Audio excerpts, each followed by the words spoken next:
Yeah, to be honest with you, dear, this is what I was saying. This is really an important, philosophically, it's an important exhibition. But basically, there are two major women artists in it. One you'll all know is Kata Kulvich, you know, that astonishing woman painter. But Paula Modernism is really the most interesting find.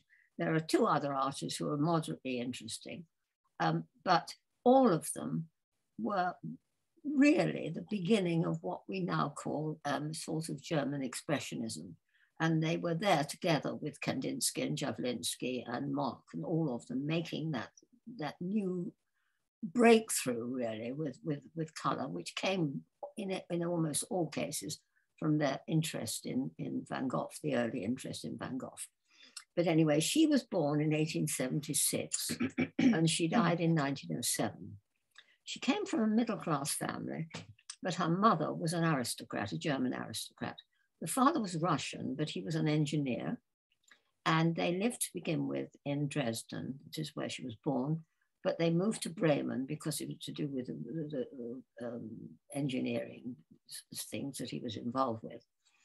She was one of, I think she had two brothers and a sister, but they were a very cultivated family. The mother had sort of rather important sisters and brothers and cousins and so on. And one of her sisters had married an Englishman. And so at the age of 16, Paula was sent to England to become, for the language really. Unfortunately, she was a very strong-minded young woman, and she took against her aunt. And the uncle, who wasn't in fact a relative to her, was rather sympathetic. She'd been interested in drawing from a young girl. And so he put her in, and this is very interesting because it's round the corner, he put her into a school, which was the St. John's School of Design, which was actually a place that was sent, young people were sent before they went to the Royal Academy School. And so she was here in England for about sort of six or 8 months. And of course, Rossetti was the big smart person at this time. So she really began to look at it then. She came back to Germany, and her father decided that she wasn't very pretty, he said, so he didn't think she'd get married. So she thought she'd better be trained as a governess, because what else could she do? So she agreed to do this, and for 2 years she trained as a governess, but on condition that she was allowed to do drawing in the evenings. And the fact was that after that he agreed to pay for her to go to Berlin to do an art course. Now this is the point. At that point, women were not allowed to be in art schools. So one art school, which was called the Association or something, had been created, and women were allowed to work there. Now this meant that they weren't allowed at all for the nude ever. They weren't even allowed anatomy. It was all sort of very, very sort of knitting and all the rest of it and things like that. But the important thing was that all the women were going to be telling them that was a school that they all went to begin with at different times, because it was the only place really where a relatively educated young woman could do anything to do with modernism at all. But she came back to Bremen, and at that particular time, there'd been a sort of an arts and crafts movement really coming from England. And a group of young itinerant artists really had decided to move into the countryside. And they'd moved into the countryside near Bremen, and it was a place called Worpswede. And they all began a sort of a naturalist interest.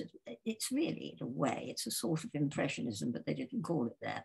It was really looking at nature in a more, and so she when she came back to Bremen, she joined this particular group. And so what we were going to be looking at when we see the first images are this group of the Worpswede. Now look, that's her self-portrait, about 1897. So she's about sort of 1819 when she did this portrait. Now the figure on the extreme left is by one of the teachers of this Worpswede lot, a man called Fritz Mackerson, and he was a figurative painter. Now, the interesting thing about Becker is that she always wanted to paint the figure. She wasn't particularly interested in landscape, but this was the only thing that was offered to her. Underneath her portrait here, that particular picture there, is by a man, another one of the teachers, a man called Otto Modernism. And on the right, I think this wonderful photograph that I found, because there are all these well-bred young ladies being taken by the, can you see right at the beginning, at the top here? There's the instructor. There's the instructor, and they're all nicely dressed, you see, and they're all going out to do painting in the landscape, a work seed. And this is 1896. And this, but particularly the man on the left was important because he was a serious artist, but he had a particular interest in the figure. And what he emphasized there was that the figure painting should be figure drawing. It should be life size. So she very quickly learned to do these really rather large drawings. Let's have the next one. And because in 1900, she persuaded her father to let her have some money, and she went to Paris. And Paris for her was so exciting. She could not believe it. And she went, again, she, as a well-bred young woman, she couldn't go to, of course, to the Beaux-Arts school or anything like that because women were not allowed. But there was a place called the Colarossi School where a lot of young women did go. And she went there to learn to draw. And amazingly, at the Colarossi School, they did have a life drawing. So she did get to see, to be able to draw. And in the evenings, the Beaux-Arts Academy allowed everybody to come to learn to do anatomy. So this is what she did. Now, the center picture is her self-portrait in 1900 or 1901, and it's called In Front of My Window in Paris. And so there she's looking at the back of her is the Paris streets, and the one on the extreme right is looking out of her window. And this is what she did, a view from the artist's window about 1900, 1901. Now, the picture on the extreme left, of course, is Cézanne. And this is very interesting because she shows you what an independent young woman she was. She together with somebody we were talking about later, a girl called Clara Westhoff, shared a room in the left bank of Paris. And they got to know the sort of, by this time, 1900, Paris was the sort of center of international people going to look at art. And she heard about Cézanne. Now she knew that the only way you could see Cézanne's was at the Vollard,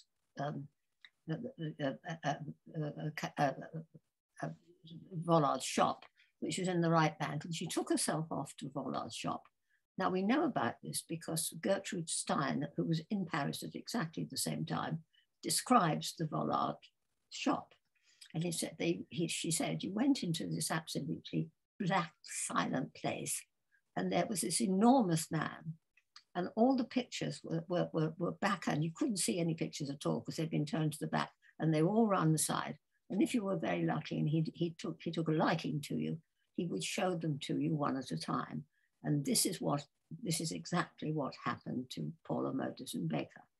We don't know exactly which Cézanne she saw, but I've put on the landscape on the left because it seems to me that she was more likely to look at a landscape one because, of course, she'd come from work scene, and this is what they did.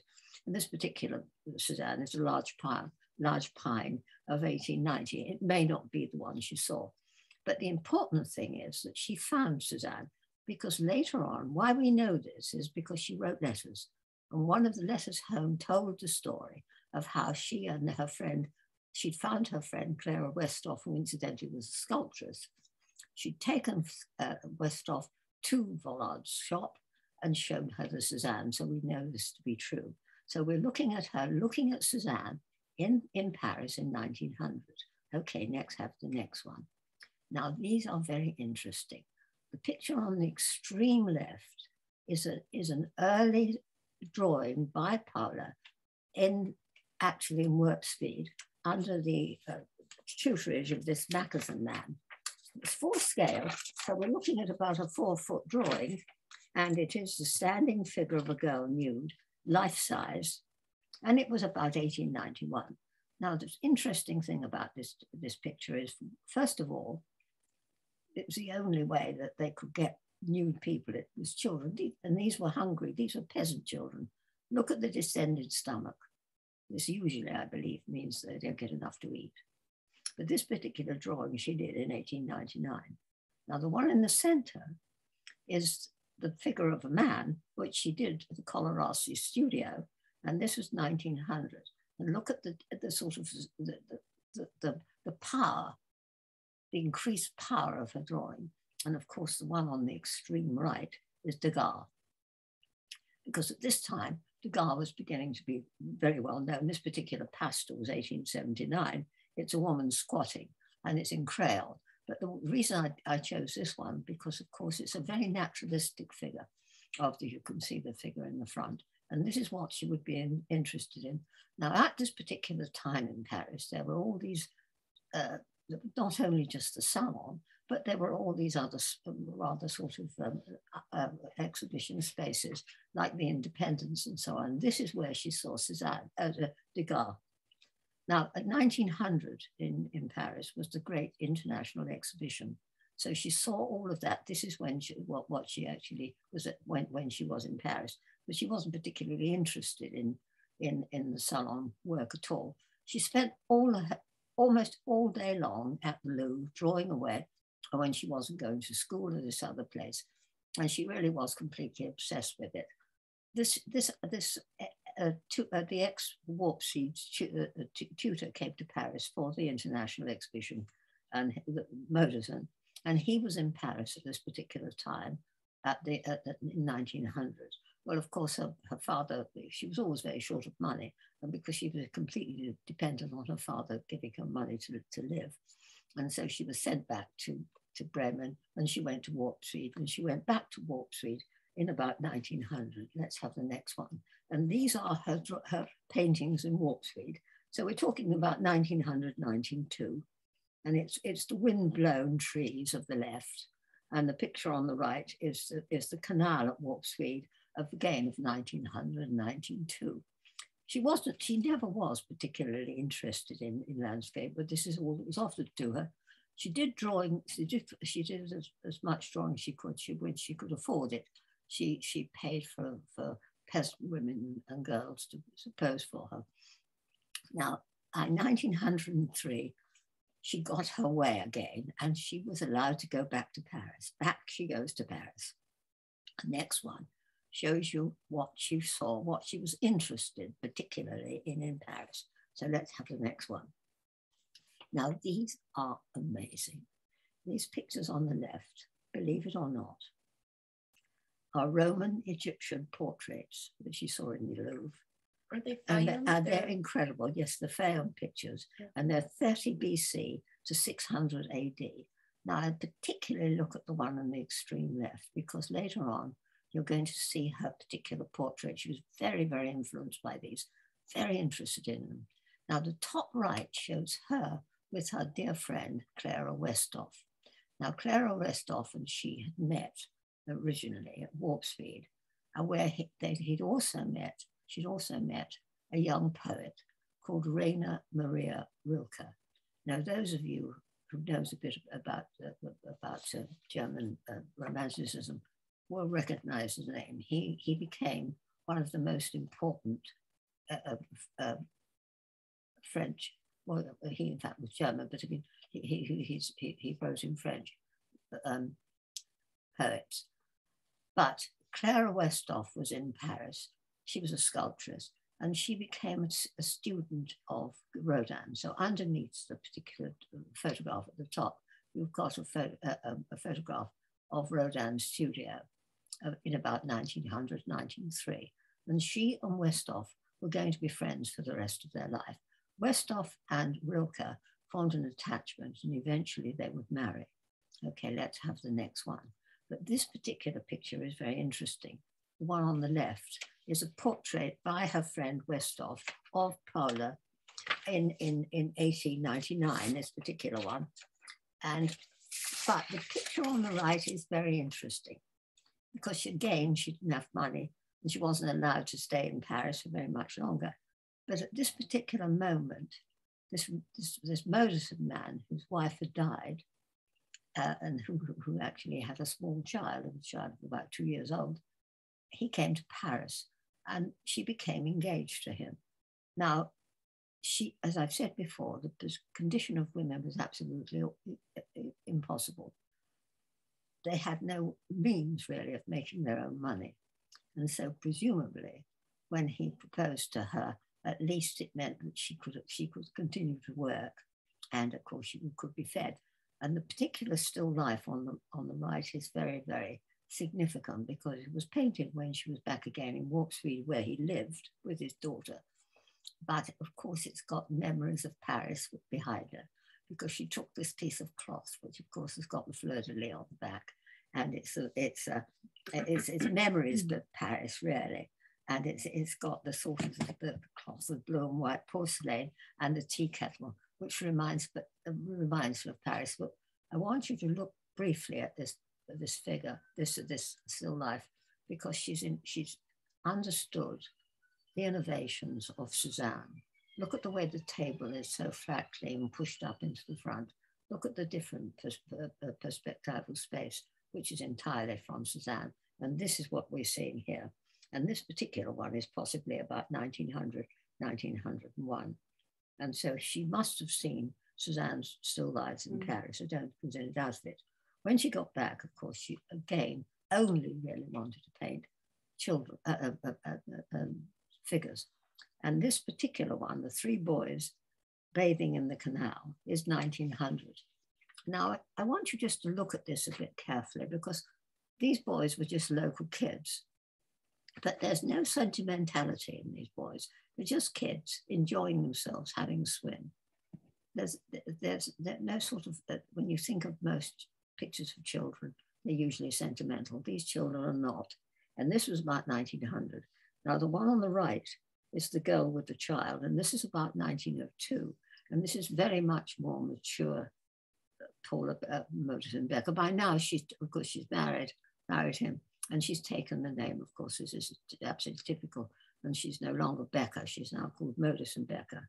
Now, the problem was that she didn't particularly want to be married.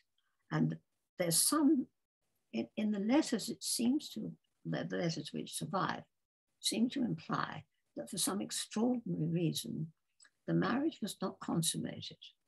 There's some discussion that though Modernism had already had a child, so presumably he was able to copulate, but for some reason or another, their relationship was almost that of a brother and sister. And this particular picture here was painted in 1902, and it's oil on cardboard. And she is desperate to go back to Paris. She can't bear her life there. And she says, in the letter, she says one of these things, she says, to strive for the great simplicity by means of the most intimate observation. This is greatness. And this is what she wanted to do with her painting. Let's have the next two. And you can see some of these. Now, this particular one on the left is very sweet. It's hands with a chamomile flower, and it's 1902. But the reason it's sweet is because at this particular moment, Rilke and her friend Westhoff had married. They were pretty poor, but somehow or other they scraped the money together and they bought this from her. So this actually belonged to Rilke, this particular picture. The one on the right is literally, she painted figures, but basically the only models she could get were the local peasants. And this is a seated old woman with a cat of 1904. This particular one.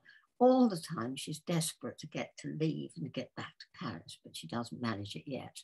Okay, next one. Now these are absolutely amazing because fascinatingly, that little girl on the left is probably Ruth, the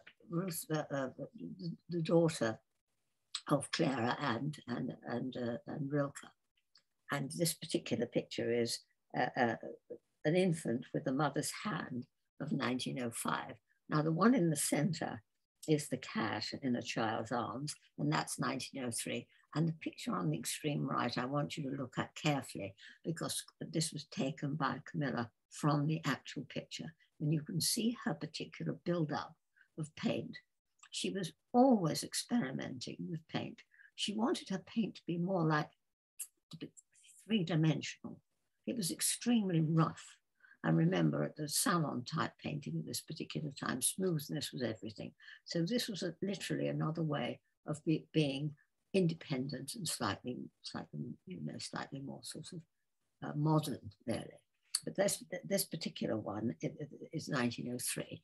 Okay, next one. We were also in the exhibition itself. We were also contemplating and sort of wondering about the cropping, like the fact that as she paints figures, the fact that it's a very tight, close, almost as if it looks almost as if it was cut out of a bigger painting, you know, weirdly enough. But it was purposely done at this frame, at this sort of close up. Well, this is very interesting what Camilla said, because it's what I said at the beginning. This is what makes her so innovative, because this was a female's view. It's very, very close. It's very inside. It's inside the situation, whatever the situation is. Focusing on details. Focusing, and the close-up business, you see, I think is very interesting. Yes. Okay. Almost like purposefully giving it importance. Because these are absolutely amazing. I mean, what man would ever paint this? A baby breastfeeding of 1904. And the hand clutching the cardigan. Yes, look at it. And that little girl. I think this is one of the most extraordinary ones. This is seated nude little girl with legs pulled up of 1904. Now look at the face. Look at the way she's somehow or other been able to express the slight fear on the child's face. I mean, she's nude, she's sitting there, she's being paid for it because this is what she does. But my goodness, look at that little face. Isn't that extraordinary? And this is really, she's at March and April, in 1905, she flees to Paris again. Now she does this without telling her husband. She literally flees in the middle of the night and she arrives back in Paris. And she's in Paris in late 1905 and 1906. And she stays there. Okay, next one. And what does she see when she gets to Paris? She sees a big Van Gogh retrospective.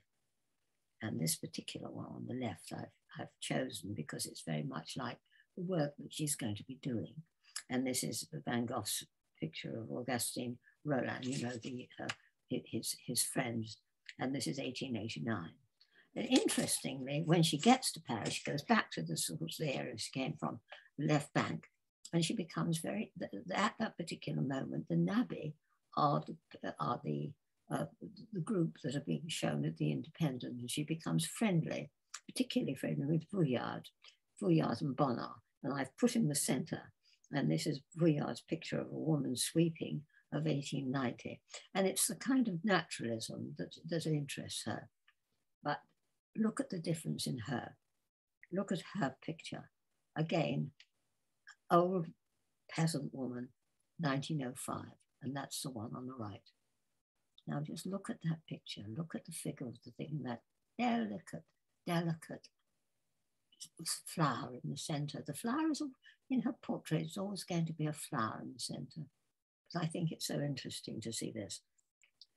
But she has this studio in Montparnasse, and she sees the Independence, and she, again, Rilke and Clara are together, and they're very close. And everybody, all the avant-garde at this particular moment, are tremendously interested in the idea of naive painters. And the big painter who is considered to be the most famous and the most interesting is Duane Rousseau, and he's the one that they particularly get. But the year that she's there is the big Gauguin retrospective. Let's have the next one, and you can see what she sees. And there it is, that wonderful Gauguin, the Tahitian woman, and it's called Hail Mary. and it was 1891.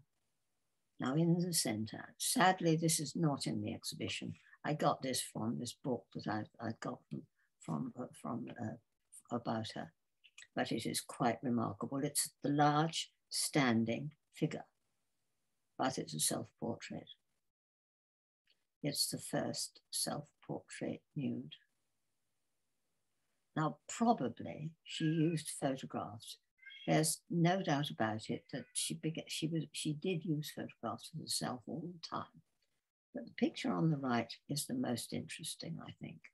This is very typical of her work later on. And this is self-portrait with an amber necklace. The amber necklace is one of her favorite things. You see it all the time. And it's painted in May 1906. It's half length. And you see always she's holding the flowers again. You see it here again on the left. Flowers and fruit. But it's so extraordinary and so solid.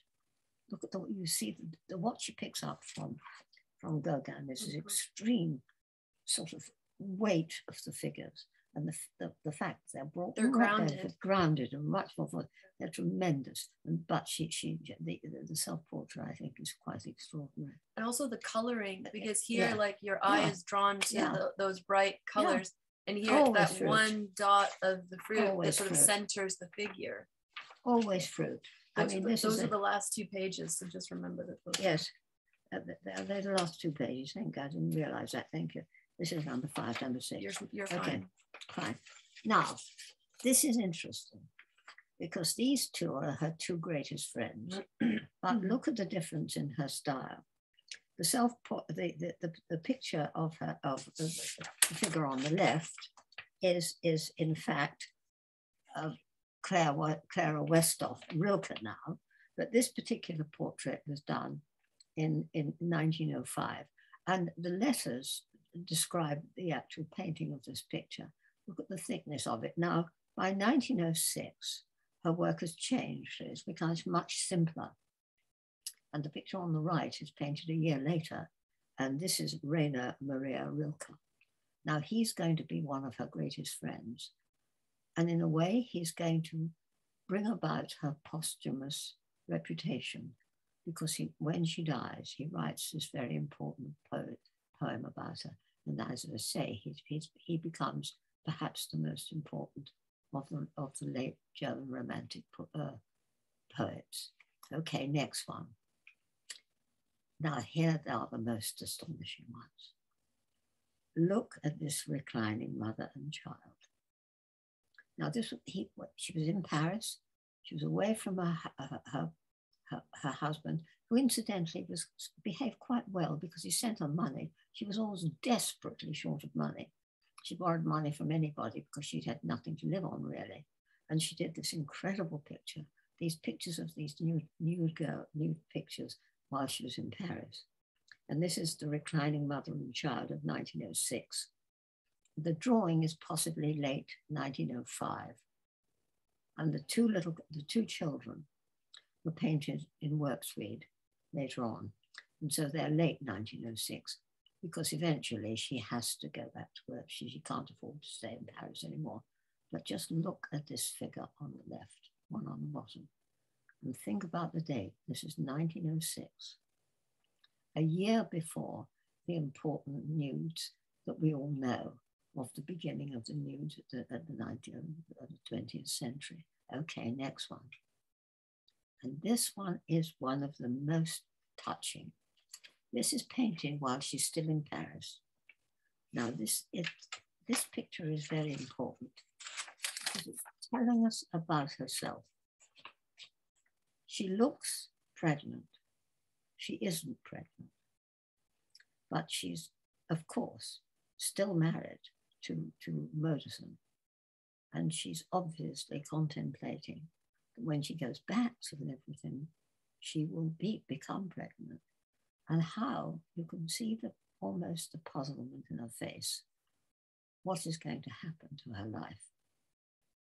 And of course, the amber necklace, which is always there. And the picture on the bottom, the next picture to it, is a portrait of an Italian girl of 1906. And this was painted when she went back to Worksheet. But the reason that we know it is because it actually comes from the courtyard. Now the picture on the extreme right, again, was from Camilla, and you see the actual paint quality in this picture. You see how thick it is. She actually almost, sometimes they say she uses the wooden part of the brush. She scrapes it in and repaints it again and again and again. But she somehow or other manages to make us understand what kind of girl is posing. The tentative, frightened quality of that child, I think, is quite remarkable. But the next one is absolutely, the next picture is one of the most astonishing. And this is mother nude with a child in her arms, half length, 2 of 1906. We don't know who posed for this. It possibly came from a photograph. And with it, I've put the Picasso seated nude with her legs crossed of late 1906. Now, the fact of the matter, in that particular group in the left bank, they all knew each other, and there's no doubt that Picasso was part of this group. He was being shown in places like The Independent. And there's according to the book that I've read, she's convinced that Picasso actually saw the work of Paula Modernism-Becker and was influenced by her. Whether this is true, we really don't know. Because I put them together so that you could see the sort of thing, because they're the same time. But it was 1907 when the famous nudes that we all know, the next one we'll show you, particularly the Matisse, the blue nude, a souvenir from Bisca of 1907, and the Duran, the bathers of 1907. That, of course, both of them have been looking at Cézanne. But this particular 1907, of course, was later on going to be the time of Demoiselle d'Avignon, when Picasso gave up the sort of the Gauguin influence, and of course began the beginning of Cubism. But these pictures, I want you to see these pictures, which are painted by a male looking at a female and thinking of the difference between these pictures of the nude and the female nude, because this is what the whole thing is about, really. The difference, okay, next to, because these, I'm only showing a very small amount of her work, but she also did a great number of still lifes. And this particular still life, of course, has been looking at Cézanne, there's no doubt about it. The picture on the top is what the full scale picture, but the one on the lower left, again, is a detail that Camilla took from the original picture, so you get the color, the real color of it. And again, the sense of immediacy and the weight. Do you agree with that, Camilla? This extraordinary sense that everything is in the front. Yes. Now the picture on the center is she's gone back. She's had to go back to Worksheet.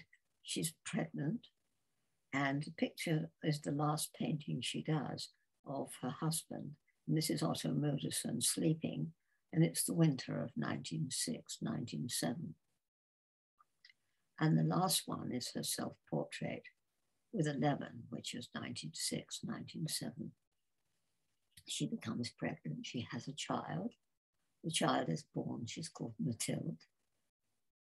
She has an embolism. At the time, they now did something quite mad. It appears you shouldn't have done it, but they keep them in bed. And she's in bed for 4 weeks. After 4 or 5 days after childbirth. Yeah. And she gets up and she goes to hold the child, and she goes to talk to her husband, and she gets up and she dies immediately. She's 31 years old. Mm. And she has painted, the most astonishing thing is, she's painted something, she leaves something like 400 paintings behind, and something like 700 drawings of painting, of drawings and etchings. Enormous amount of work. Modersohn marries again, but the little girl, Mathilde, brought up, and of course she inherits all the all the work that her mother left. But Rilke, and who was her greatest friend, one of her greatest friends, Rilke and Clara, he writes this great poem about her. And by now his poetry is very well known, and people begin to notice her and talk about her. And literally, they were talking, she dies in 1907. By about 1912, a very interesting thing happens. There was a young man, a man called Richard Hoyston or something like that. He turned out to be both an architect and a sculptor, but he met Paula Modes-Becker at Werpsfeed, and he became fascinated by this woman, and he collected all the known letters and so on that she'd written, and these were published in about 1912. And to everybody's astonishment, they became bestsellers. And so she became known posthumously, not necessarily as a painter, because they only discovered the painter later on. It was because of these very, very sweet letters that were published in about 1912. And so began her posthumous reputation, which we'll be talking about later. Okay, next one. Because now we're going to change artists. We're talking about Katie Kolovich. Now, Katie Kolovich is one of the greatest, and everybody agrees this, she's one of the greatest women she's a sculptress, actually. But she, again, came from a very, very enlightened family. What I have to remind you at the time is that at this particular time, Germany as a country was a very young country. It didn't become united until the 1870s. And her father, Kolovich's father and mother, were very, very enthusiastic socialists. And she was brought up in a socialist intellectual background. She went again to that same school, the Academy School, not at the same time in Berlin, as Paula Modes-Becker, but she did go there. And she, whilst at this particular school, one of her teachers, she went into painting to begin with, said that why don't you sort of work on graphics? And so she became really much, much more, she became known, and all her life she became known as a graphic artist. And the picture we're seeing on the left is a very early self-portrait. This is 1889. She was born in 1837, and she died actually in 1945. She outlived, she lived just before, she died just before the end of the Second World War. But because of her background, she met a young doctor. And this young doctor, again, was an extremely enthusiastic socialist. And they really, to the family, were not terribly excited about it, but they married. And they moved into the working class area of Berlin, where incidentally they stayed until the house was bombed by the Second World War. And they lived in this area, and he looked after the poor. And so all of her models became from the poor. Now, she was, without question, one of the most important of German writers. She did this. She did a series, first of all, of the Peasants' War, and she became, as a very young woman, really, she became quite famous because this particular group of etchings became enormously important. And so the picture we've got in the center is a detail. It's it's Camilla's details from this picture. But the drawing I wanted you to see, the head of the mother's hands, is 1900. And she was extremely influential. Eventually, she became perhaps one of the most important, the most famous of women artists. And this is important to remember because you see, the socialists, eventually, we're talking about the 20s and so on, and the rise of Hitler's Poles, she was one of the kind of the first people he was trying to destroy. Okay, next one. But these drawings are quite, incidentally, I gather they're very rare, and they're only shown in this particular thing. The one, they're absolutely marvelous. The one on the left is called Love Scene, and it's 1909, 1910, it's crayon, and the lovers nestling against each other at the same time is charcoal, just to show you how incredible. They're quite large as well. They're much larger than you'd think they are, because you think enormous, that they would be sort of smaller, but they are sort of 3 feet by or 4 feet or something. She was married by now to Karl Kolovich, and who died in 1940, and they had 2 sons. The first son, Hans, survived. He was born in 1892 and he died in 1971. Her life was full of sadness, really, because her younger son, Peter, who was born in 1896, died in the first battles of the First World War. And the point about her life is that her studio and her husband's clinic were in the same building. So literally, she was always talking about the conditions of the working class. Okay, next one. They are so extraordinary. This particular one is so moving. It is called Death and Woman. It's 1910.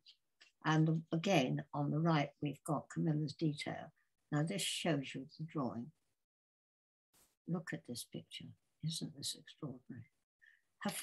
Her work is extremely sad. There's no doubt of it.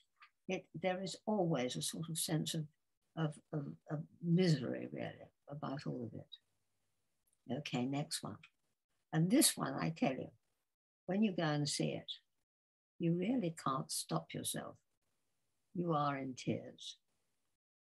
This is the woman with a dead child. Look at the detail. Again, this comes from the original. And it's an etching of 1909. They don't really know the date of it. They think it was started in 93, but it was actually not published until 1910. But look at the drawing. It is quite the most extraordinary thing. The delicacy of the head of the child and the fierceness of the mother. It's almost like the mother has become feral. I think that's she what has. You sort of... It's so extraordinary. And they become almost like one unit. Look at the little feet here. Yeah. That extraordinary hand. I think we started crying in front of it, didn't we? We did start crying in front of it. It was so powerful. It's large. Yeah. Okay, next one. Look at this one. This is woman with a dead child on her knee of 1911. And it's charcoal. The one on the right are the twins, and this is slightly happier, and this is a crayon of 1923. She was, her books were being, her work was being published all the time. She was terribly well known. She became a sort of the professor at the Berlin School, and she was very famous in her lifetime. And so she was, but always tremendously involved politically. For some reason or another, I'm not quite sure, I don't really know, although I've got the letters, she doesn't express it why, but she gave up etching at some point and became tremendously interested in wood engraving. And so the next ones we're going to see are the ones of the wood engravings, and they are extraordinary. This is Sleeping Woman and Child, and it's 1929. It's woodcut on paper. And again, the one on the right comes from the original drawing. I just want you to see the drawing. They are just extraordinary. And these were about 1929. Now you know what's going to happen in Germany. By 1933, the Nazi Party is going to come into power. And the last self-portrait we're going to see is what she felt about this. Next one, you can just see. This one is a detail. This is one of the ones here. and it's a detail from no, this one is sorry, this is 19, this is a bit earlier, this is 1928. I've jumped ahead a bit. So I want to put this one on particularly because that is the same. The next one? Okay. The next one here, you see, it's you see, she suddenly begins very interesting sculptor. Now you see, she never really recovered from the death of her son, her young son, Peter. And her husband said that he wanted to have a monument to Peter's death at Verdun, where he had in fact been killed. And so she says, well, I think I will do it. And she begins to do this extraordinary piece of sculpture. This particular one is the one that we see in the exhibition. This is mother and child with a child over her shoulder. And this was done in 1917. And it was actually done in clay, but it's now cast in bronze. But it was not cast in bronze until 1960. Okay, next one, because this shows you the work that she's really internationally known for. And this is this extraordinary series of mother and father. And again, this is started probably in 1924, and it was finally put up in 1932, the year before Hitler came to power. And it is, of course, the mother and father grieving over the death of their children in the First World War. And it has become the most important monument. It's mourning parents. It's in the military cemetery in Belgium. And it's life-size granite, made of granite. It is the most extraordinary thing. She actually, when she moved to this, she moved in the summertime, she moves to this place, Merlo, which is not very far from Munich. And she becomes very involved with the group who later on become the Blue Rider. When the Nazis come into power, she's removed from her position as a professor, and she literally goes almost underground. She and her husband go underground. He dies in 1940. Her grandson is killed he's in the German army and in the military, and he's killed in Stalingrad and in 1942. And she moves, her house is bombed in Berlin, and she moves to Moritzburg, and she dies about 3 months before the end of the war. Okay, next one is a very sad story. And look at this last portrait. It really is quite remarkable. This self-portrait, 1930. I say last because it's one of the last ones in the exhibition, though she continued to work for much later. And as I say, Hitler came to power the year before. And look at that face. Well, as I say, she dies actually in 1945. Now we're going back again, jumping back a little bit. We're going back to Paris in 1910. One of the most interesting things that happened at that particular moment was this tremendous interest in this naive painter, Henri Rousseau. We call him the douanier Rousseau. He was a customs official, and he was a self-taught artist. He became immensely fashionable for the avant-garde. I mean, not fashionable in financial terms, but fashionable in the intellectual world. And everybody, all of them, I mean, Picasso, or Matisse, all of them went to see the work of this man. It became very important. Next one. And I'm just showing you what it was like. It had a kind of a simplicity which they adored. The one, of course, is a very famous one, The Dream of 1910. And the other one is The Sawmill of 1908. And as I say, these became immensely fashionable, and everybody wanted to go and see these things. And he became a great favorite for all the avant-garde. Well, the next person we're going to talk about is Gabriele Munter. Now, Gabriele Munter in the exhibition actually is, I thought, sort of become a bit interested in her, but she actually isn't. When we were looking at the other two women, we're looking at two major figures. She's not a major figure, but she's an interesting minor figure. And she was born in 1977 in Berlin. And she again came from a very cultivated family. And she and her sister, the parents died very young.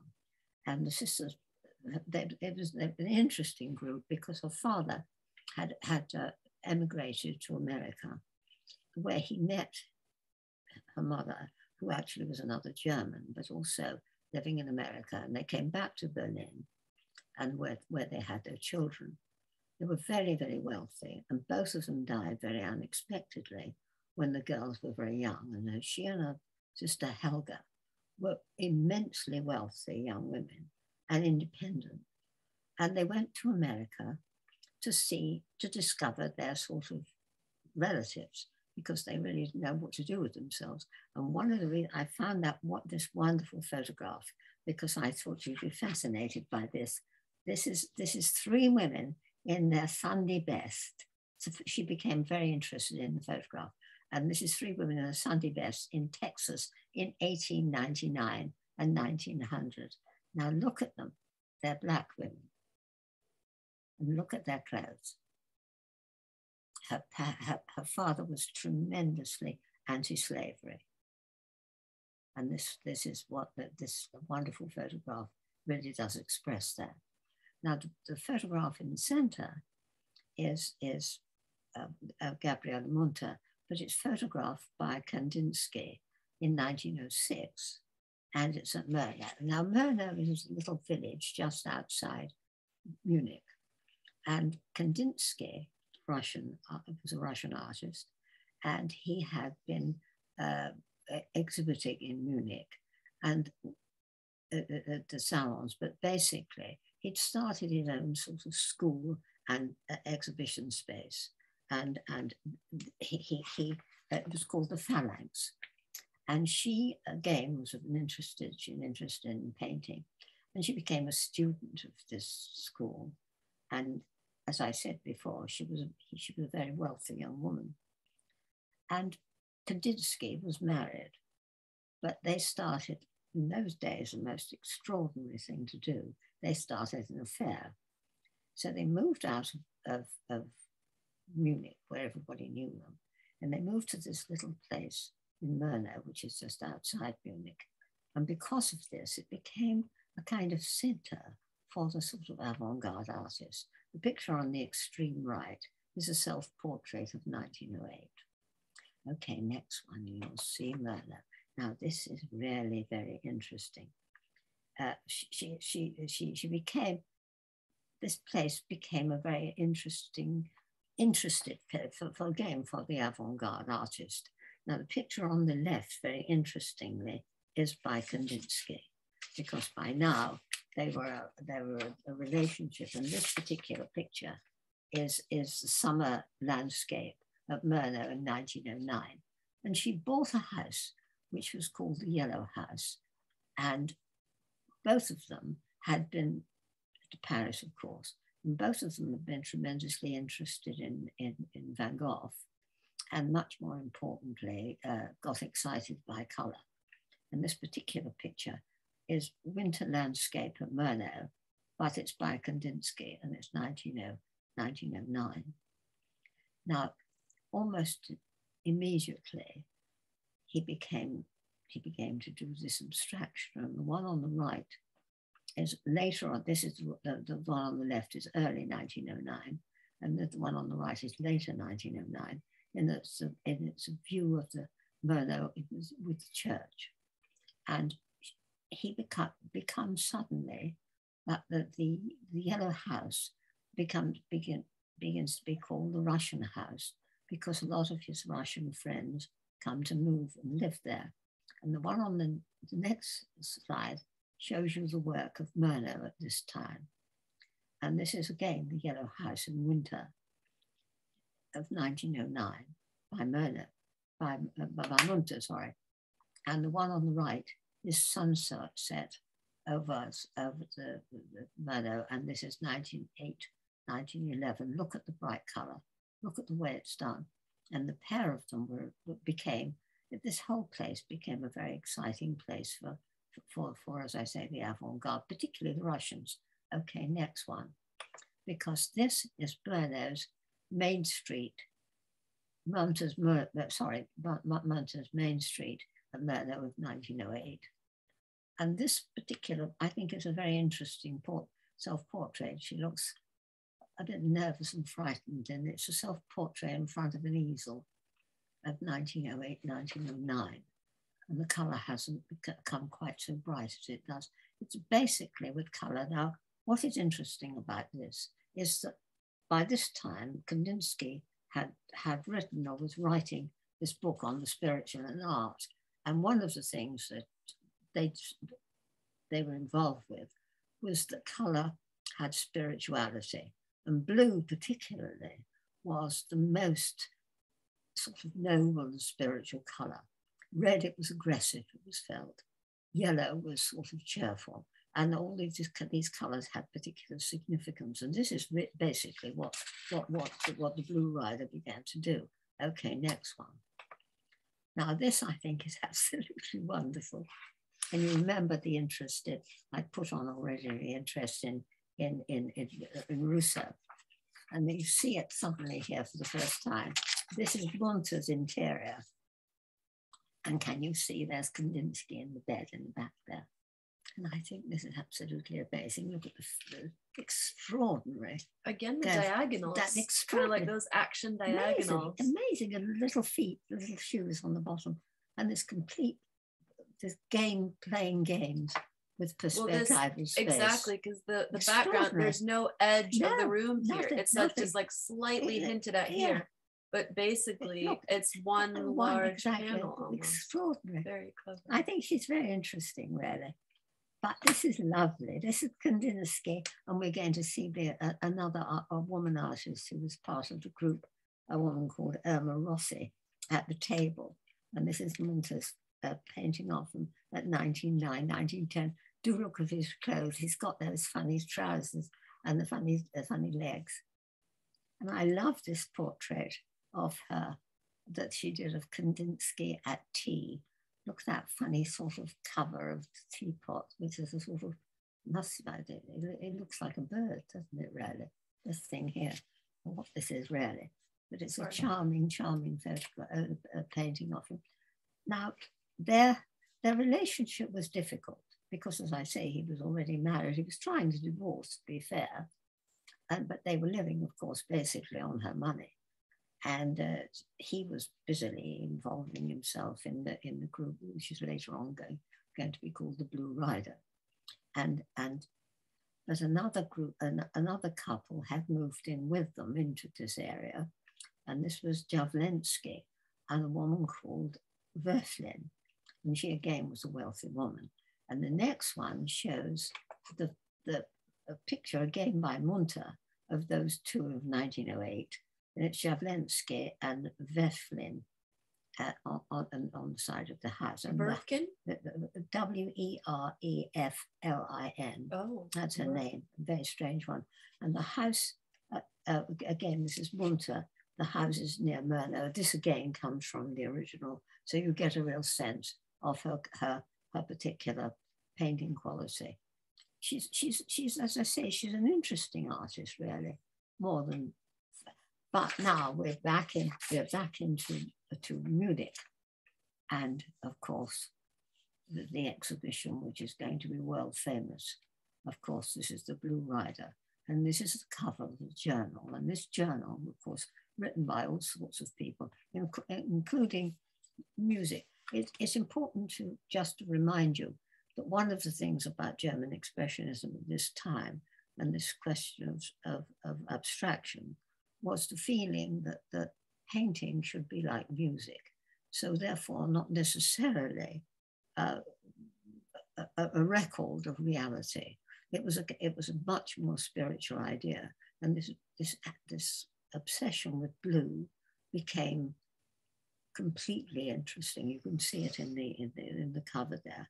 But much more important, I put on only one of perhaps the most important of this particular group, and this is Franz Marc. This particular picture here is the Blue Horse of 1911. Now, Franz Marc was one of the most interesting of this group. And from today's standard, his work is suddenly become very much more important again. Because he was in fact obsessed with animals. And he believed that animals had more reference to reality. And he felt that the human beings had destroyed the landscape. Remember, we're talking about 1910, 1911, and this is all a reaction against industrialism, which was coming into the country and spoiling the countryside. And particularly true in Franz Marc's case. And so you've got the idea of the horse, which again, this blue, this spiritual color, but look at the way the horse and the landscape become almost one. He was an extremely talented painter. And of course, he's going to be killed in the First World War. He's going to die in 1916. Okay, the next one. Because this is again a famous figure, again, coming to Murnau, this particular place. And this is Paul Klee. And the picture here is Munter again. It's Paul Klee, man in an armchair. And the picture on the right I've put on it because it's one of the saddest, because it's Paul Klee's. Paul Klee, incidentally, was Swiss. So he didn't go into the First World War. He went back to Switzerland. And this particular picture was painted in Switzerland. And it is a full case of the fact that Marc is going to die, because this particular picture is called The Wind in Franz Marc's Garden, and it was 1915. And of course, Franz Marc will be killed in 1916. Okay, next one. And we're back again with Munter. Munter, by now, you see, was living in Switzerland because she had escaped during the war. And she'd moved to Switzerland. And this particular one is the dog, the cat and the child of something like 1937. But the one on the right is the portrait of a boy. And this is much, much earlier. She had, I mean, Kandinsky, when the war started, Kandinsky went back to Russia, and she stayed on in Switzerland. And of course, he became divorced, but he didn't marry her. He married somebody else, and so their life together split up, and she actually remained by herself until she met a rather nice art historian, a man called Eichner, and together they went back to Murnau. Now she's important for another reason, because when Hitler came into power, there was he was completely obsessed by abstract pictures. He felt that they were part of, he hated them, and he had them all stripped out of all the museums, and literally all Munter's pictures and everybody else's, actually, Kandinsky's, all of them were put in this great exhibition of 1937, which was the famous one of all the most important pictures. Those that couldn't be sold, they were all sent to Switzerland. Those that couldn't be sold were burned. And this is literally how most of the places like America and England managed to get some of this work, because at this time they bought them in Switzerland for virtually nothing. Now, the point about Munter is Munter and Meichmann, they were extraordinary because they gathered as much stuff of the Blue Rider as they possibly could, and they hid it. And they kept on re-hiding it, because when the Nazis started to look for it all over the place, they never found it. So actually, the exhibition at Lehmbruck House, if you ever go to Munich, you've got to go to the Lehmbruck House, where you actually see the work of the Blue Rider. And most of it was literally hidden and discovered by Munter and this man Eichmann. Okay, next one. Because these are so, I love the one. I think this is very funny. This is Munter's picture. I like it. It's still life on the tram after shopping. Isn't it lovely? Look at the pot and things in this bag. Her money was getting was thought about, she hadn't got much, and she made a living, a sort of living, doing portraits. And this is a portrait of an actress, a woman called Anna Rochland. But I loved this picture because she's smoking a pipe, and this is 1917. The picture on the extreme right again comes from the real thing, and this is a portrait of a woman of 1930. She was, as I say, I'm beginning to find her work, as I was looking at it, more interesting. Okay, next one, we're going to see then the third important lady. And she's called Marianna von Werfkin, W-E-R-E-F-K-I-N. And there's a portrait of her there. Now, she was Russian, and her father was a very important general in the Tsar's army. And she was, when her parents died, the Tsar gave a very, very generous pension to her as a descendant of her father.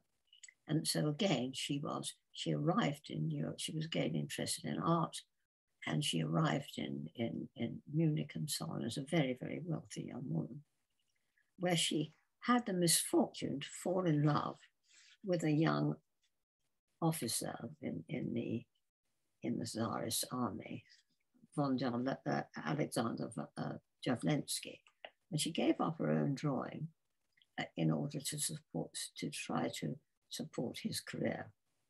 And of course, he treated her just as badly as Kandinsky treated Gunther.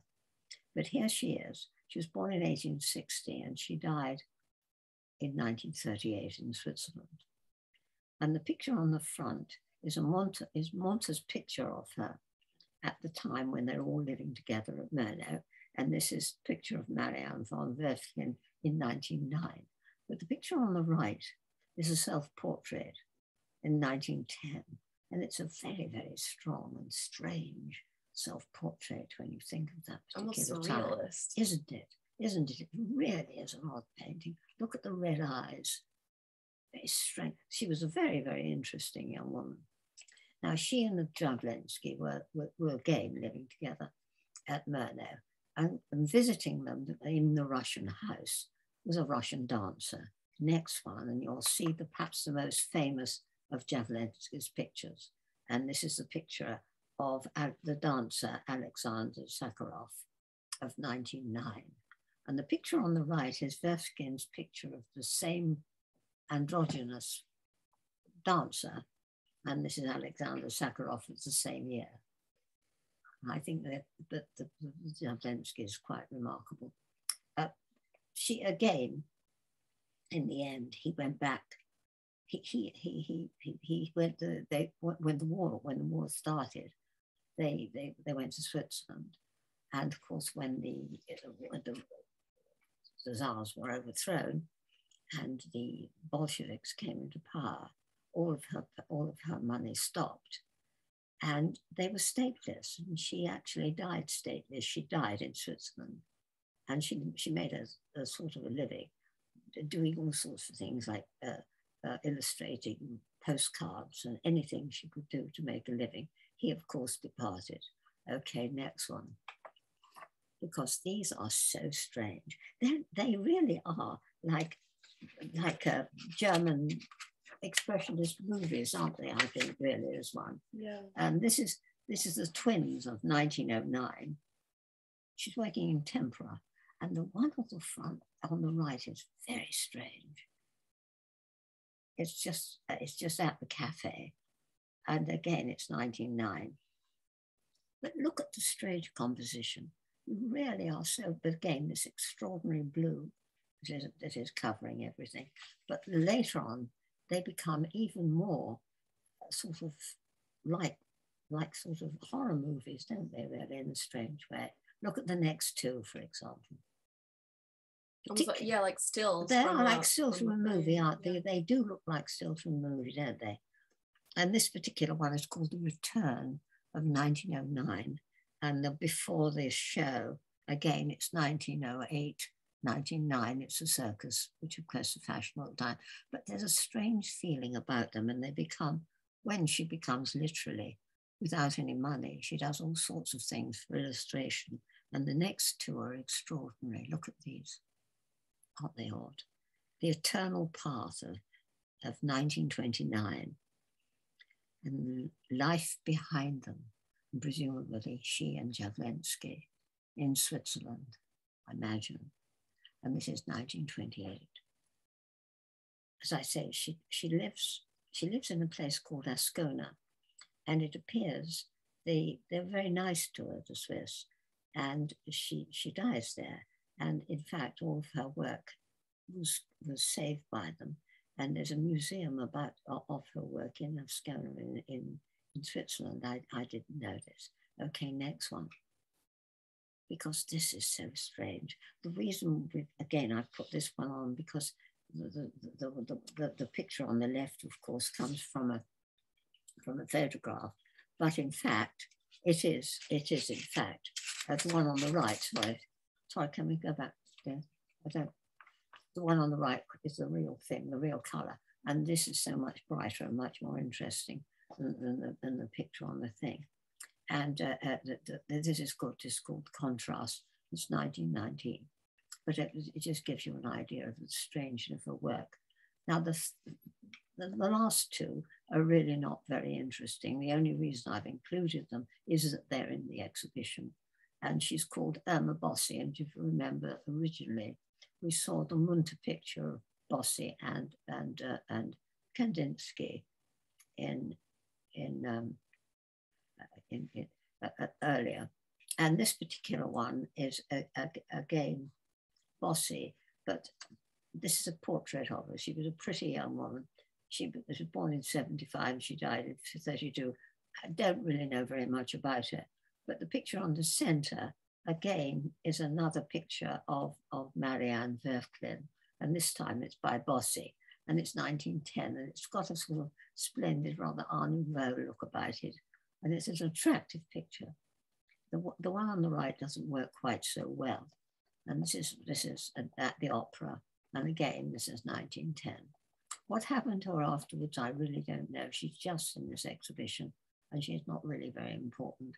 But the next one, who is a woman called Ottilie Brelander, is interesting.